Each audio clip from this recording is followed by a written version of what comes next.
Alright ladies and gentleman, मेरा नाम है अर्पित पाठक। आप हैं आउटसाइड दलाल स्ट्रीट। जैसा मैंने आपसे बात कही थी कि इस हफ्ते मेरा स्केड्यूल थोड़ा बिजी है, इसीलिए कभी वीडियो जल्दी आएगी, कभी थोड़ा लेट आएगी। आज उम्मीद करता हूँ थोड़ा जल्दी आ जाए। इस वीडियो में चर्चा करेंगे बड़ी बातों की। आपको पता है कल पूरा मार्केट सिर्फ और सिर्फ खबर के बेसिस पे यानी न्यूज़ के बेसिस पे चलेगा, तो कोई रॉकेट साइंस एनालिसिस हम कर नहीं पाएंगे क्योंकि कल न्यूज़ बेस्ड ट्रेडिंग रहने वाली है। पहले आप ये समझ लीजिएगा।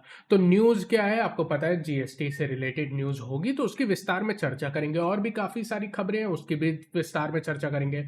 फिर हम टेक्निकल एनालिसिस में आएंगे, ऑप्शन चेन पर आएंगे। एफआईआईडीआई का डेटा इस समय तो आया नहीं है, बट ठीक है, चलिए इतनी चर्चा कर लेंगे तो क्लैरिटी मिल जाएगी। आइए स्टार्ट करते हैं सबसे पहले सबसे बड़ी खबर से। और सबसे बड़ी खबर यह है कि कल जीएसटी काउंसिल का निर्णय हमारे सामने आ जाएगा। जीएसटी काउंसिल की 2 दिन की मीटिंग चल रही थी, 3 और 4 सितंबर को। कल है 4 सितंबर। यहां पर उम्मीद करी जा रही है कि फिलहाल अभी जीएसटी में 4 दरें हैं, 5, 12, 18 और 28।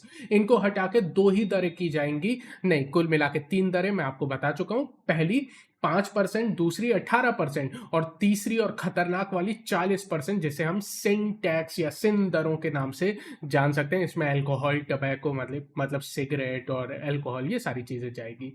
तो 2 स्लैब बचेंगे मोटे मोटे तौर पर, 5 और 18। अब बड़ा ही इंपॉर्टेंट रहेगा कि कौन सा शेयर, कौन सी कंपनी किस टैक्स स्लैब में जा रही है।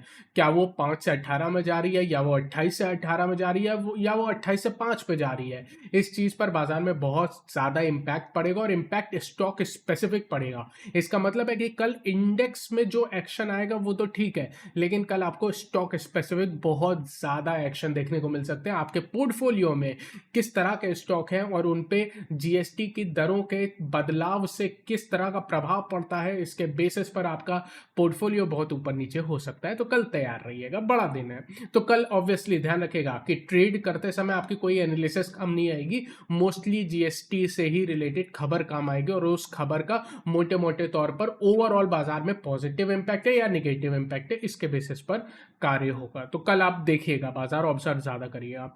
इसके अलावा कुछ और चीजों के चर्चा कर लेते हैं।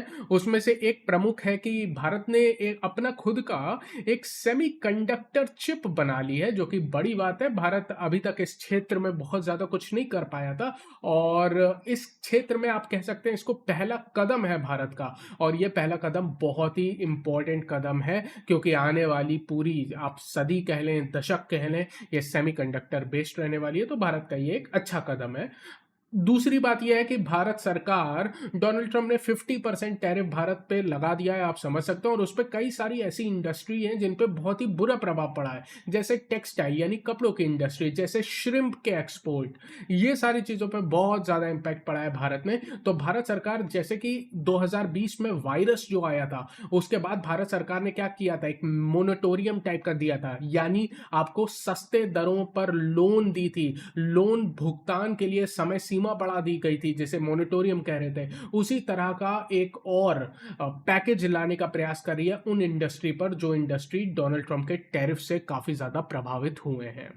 इसके अलावा और क्या बात करें, एक कुछ इंपॉर्टेंट या इंटरेस्टिंग बात कर लेते हैं। और वो इंटरेस्टिंग बात यह है कि जेन स्ट्रीट खबरों से हट नहीं रही है। आपको याद होगा अभी सेबी ने क्या किया था, जेन स्ट्रीट पर लगभग 4,000 करोड़ से ज्यादा का फाइन लगाया था मार्केट मैनिपुलेशन को लेकर। सही है, ये आपको पता होगा, बहुत बड़ी खबर बनी थी, सब लोग ने इसकी चर्चा की थी। लेकिन अब जेन स्ट्रीट ने क्या किया है, सेबी पर उल्टा केस फाइल कर दिया। और ये केस फाइल करने के बाद सेबी से कहा है कि भाई आप हम पे जो आरोप लगा रहे हैं उनसे रिलेटेड हमें दस्तावेज तो दीजिए, डॉक्यूमेंट तो दीजिए। तो डॉक्यूमेंट मांग रही है, और क्योंकि सेबी ने शायद इनको डॉक्यूमेंट प्रदान नहीं किए होंगे, उसके बेसिस पर सेबी पे इन्होंने केस फाइल कर दिया है। इंटरेस्टिंग चीज चल रहा है, सेबी वर्सेस जेन स्ट्रीट। ये भी एक इंटरेस्टिंग मैटर है। बट मोटे मोटे तौर पर सबसे बड़ी खबर और जिस खबर का सबसे ज्यादा प्रभाव पड़ेगा वो है जीएसटी की खबरें, तो इन पे ध्यान रखें।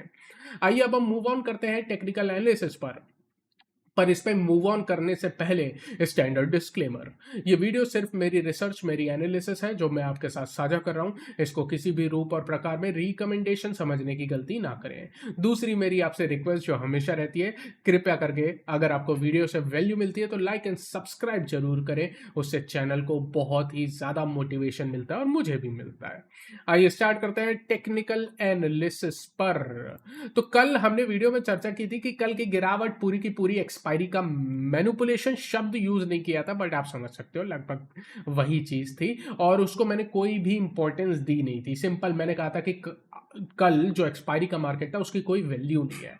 आज आप देखेंगे बाजार ने दोनों ही सपोर्ट को भी नीचे टेस्ट किया और ऊपर रेजिस्टेंस को भी टेस्ट किया। सपोर्ट आपको पता है 24,500 का एक इंपॉर्टेंट सपोर्ट था, लगभग 24,535 का बॉटम बना के वहां से सपोर्ट लिया बाजार ने, और ऊपर रेजिस्टेंस जो कि बहुत लंबे समय से चल रही है वो 24,750 के आसपास है और लगभग वहीं तक बाजार गया और वहां से रेजिस्टेंस लिया है।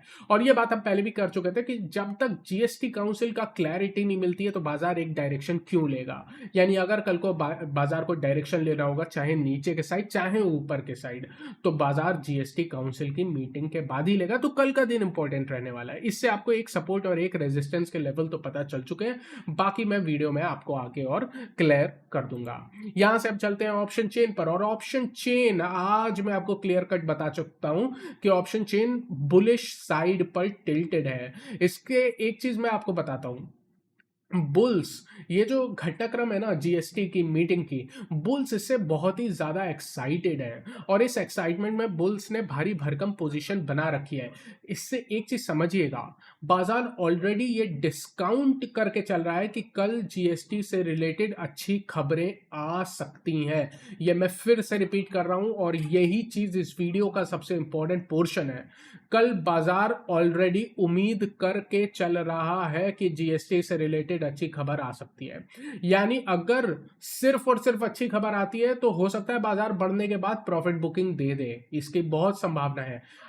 अगर एक्स्ट्रा ऑर्डिनरी अच्छी आती है, उतनी अच्छी आती है जो आपके उम्मीदों से ज्यादा है, तभी बाजार टिकेगा ऊपर, वरना एक बार ऊपर तो जाएगा और अच्छी खबर पर टिकना थोड़ा मुश्किल हो सकता है, क्योंकि प्रॉफिट बुकिंग कर सकते हैं, क्योंकि ये खबर पॉजिटिव खबर बाजार ऑलरेडी डिस्काउंट कर चुका है। ये सबसे महत्वपूर्ण पार्ट था इस वीडियो का, इसीलिए मैंने इसको 3 बार अलग अलग तरह से रिपीट करने का प्रयास किया है। तो आइए डेटा में चलते हैं। डेटा में अगर आप चलोगे तो 24,500 की बड़ी सपोर्ट ना ही सिर्फ टेक्निकल पर है पर ऑप्शन चेन पर है। 24,500 पे आप देख सकते हैं 1,20,00,000 कॉन्ट्रैक्ट और 70 लाख कॉन्ट्रैक्ट आज जुड़े हैं, जो कि इस सपोर्ट को बहुत ही महत्वपूर्ण बनाता है। बहुत ही बोल दिया, बहुत ही महत्वपूर्ण बनाता है। 24,600 पे देखेंगे तो 1 करोड़ कॉन्ट्रैक्ट और 67 लाख जुड़े हैं। अब देखिएगा 24,500 पे 1 करोड़ कॉन्ट्रैक्ट है, 24,600 पे 1 करोड़ कॉन्ट्रैक्ट है। ये दर्शाता है कि बुल्स कितने ज्यादा ओवर एक्साइटेड है। और अगर आप मंदी की साइड देखेंगे ना, 1 करोड़ कॉन्ट्रैक्ट तो इनके मतलब 25,000 के रेजिस्टेंस पे भी नहीं है, जो सबसे बड़ी रेजिस्टेंस है। तो बेयर्स तो बिल्कुल ही पोजीशन छोड़ के बैठा है। ये बेयर्स की स्मार्टनेस है, मैं इस चीज को कहूंगा बेयर्स की स्मार्टनेस है। क्यों? बेयर्स कह रहा है मुझे पता है जीएसटी में कुछ अच्छा आएगा, क्योंकि मोदी जी ऑलरेडी बार बार कह चुके हैं, वो तो लाल किले से इसका ऐलान कर चुके हैं कि जीएसटी में बदलाव आएगा।